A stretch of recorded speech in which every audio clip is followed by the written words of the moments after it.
Good morning, my Charlotte entrepreneurs friends. I guess it's not morning depending on when you listen to this, but it is morning for me. And I just dropped off my daughter at kindergarten for her first full day and feeling some type of way about this. She started kindergarten last week on Thursday and Friday and had half days. But on Thursday, we walked her up to the door, and on Friday, we walked into the class and met the teacher and everything. Today, went through the drop off line and dropped her off, and she barely looked back and ran into school. So I want to use that as just a reminder around presence. One of the most foundational and transformational concepts that's happened for me over the past, I guess it's been 4.5 years now. And I've mentioned this a little bit before, but it's the idea of being present. As entrepreneurs, we always are building. We're always trying to grow. We're always trying to do the next thing. And I think some of you may have heard me say this before, but for the longest time, I was building a life that existed in the future, not one that existed now. And so what I mean by that is I hid all of the things that I thought were important, all of the accomplishments, or all of the impact that I wanted to make, and all of these things that I wanted to do. I buried them behind goals. And so for impact, for example, I said, well, I can make an impact once I get my business to the point where it can self-sustain, and then I can start a nonprofit. Well, that's kind of nonsensical. You could just make an impact now and make a bigger impact in the future. But one of my core values, actually two of my core values, became clarified. And one of them was always build for a better future. And the other one was remember to live in the present. And so I've spent over the last 4.5 years since I got that reminder, I have been reminded more and more and more to just stay present with family, stay present with the things that matter. I have an absolutely beautiful and incredible family. And over the last 4 years, the time that we've spent together, the intentionality that I've brought to those relationships and to the time that I spend with my wife and my daughter has been so much greater than anything in the past. And it came because of that reminder. And so this weekend and this time with my daughter as she's becoming a big girl and jumping into kindergarten, this is all such a powerful reminder too. Last night we had a daddy-daughter date night, and we went out to get meatballs. We went to Little Mama's. She got all dressed up. She picked out a beautiful dress. It was her Christmas dress that barely fit her, but she was so excited about it. And she picked out her sparkly tights and these shoes, these little high heels that have little pearls on them. And she was absolutely thrilled. And so I put on a suit, and we went out to go to Little Mama's for dinner. And we sat there and ate some meatballs and hung out for a while and played, I think, 20 games of thumb wrestling, a little bit of tic-tac-toe. And afterwards, we went and got ice cream and came home, and it was time to start getting ready for bed. And just, there's a million distractions. There's always a million distractions every day. I can share more about this in another episode. I'm going to keep this one focused, but I had a meeting on Friday. I had the Charlotte Entrepreneurs event last week, which always sparks a lot of activity and thought and discussion. And then I had a conversation on Friday at lunch where I was talking with a friend of mine about some different ideas for ways that I can take Charlotte Entrepreneurs to the next level. And so these ideas, these components of building for a better future, have been rattling around in my head. And I think it's very easy to get caught up in that and to get excited about it, because it's exciting. I'm very excited about what's coming and some of these ideas that I'm working on that I'll share later. I'm very excited about that. But also, it can be very easy for that to come at the expense of presence with my daughter. It can be very easy for that to come with distraction. And so maybe I am with her, but I'm sitting on my phone doing some of these things all night. And instead it was just time. It was just time to sit, time to process, time to enjoy time with my little girl. I think anything, this is something that exists on a bit of a spectrum and a pendulum. So there's one end where I am extremely, extremely present when we're together. I pretty much don't ever, or I try my best to not pick up my phone and do anything else. And there's people that are on the other end who are so distracted that they're never actually present because they're constantly on their phone in front of their kids, doing the thing, working on the thing, whatever that may be. And so there's also an in between.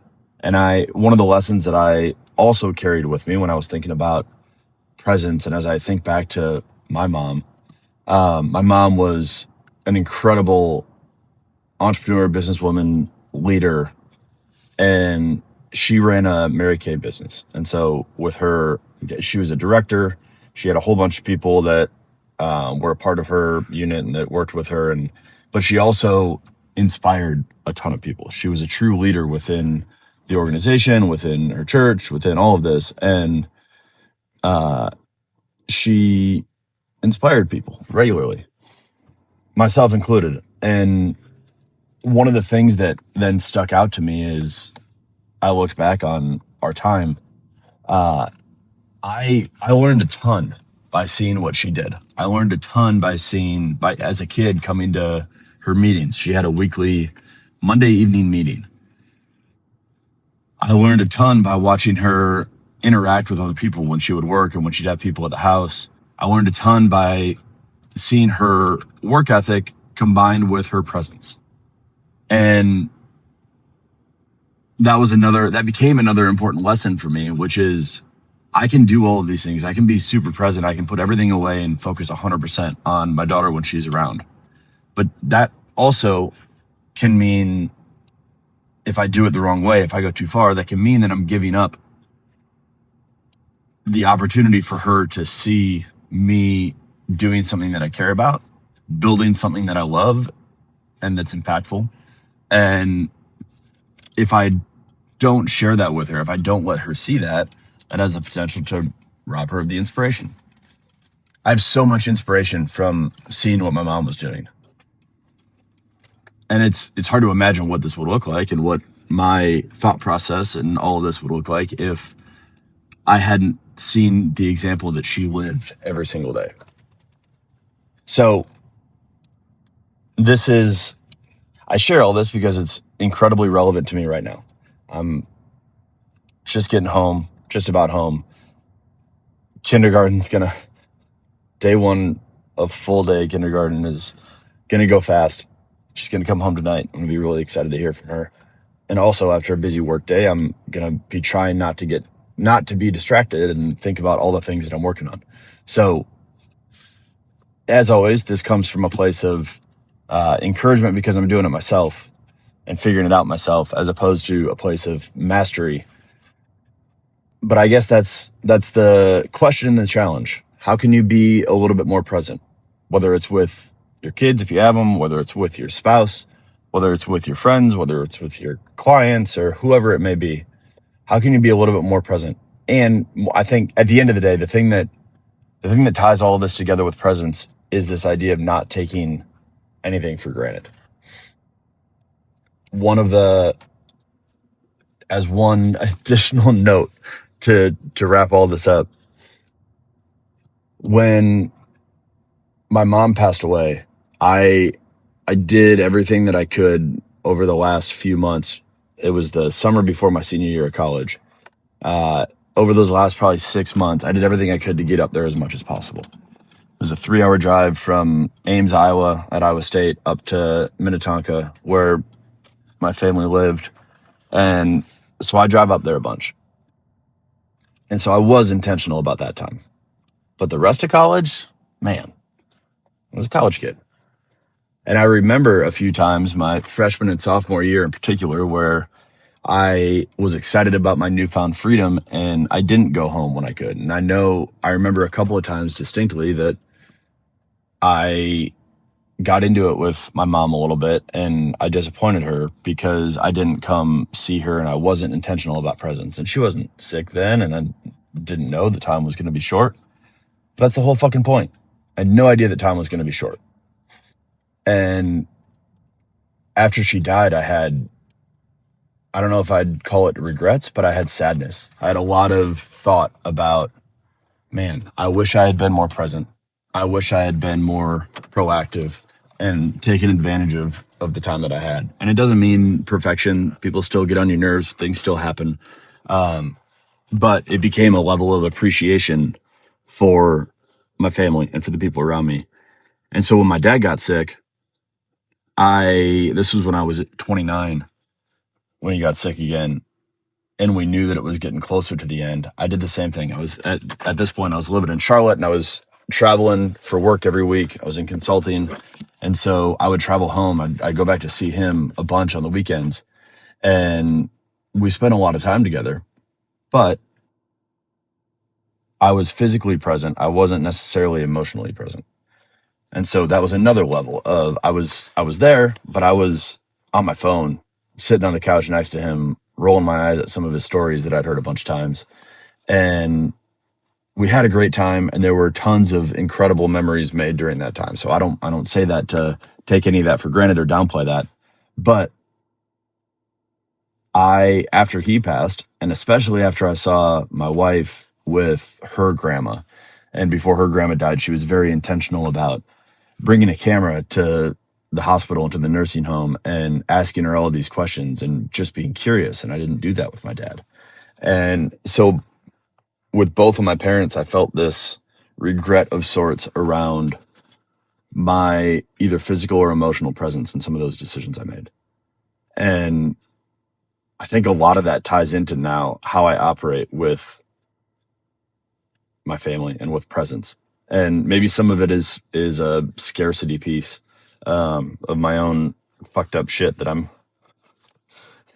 dealing with from the loss of parents. But I think the end value now is a sincere appreciation for the little moments.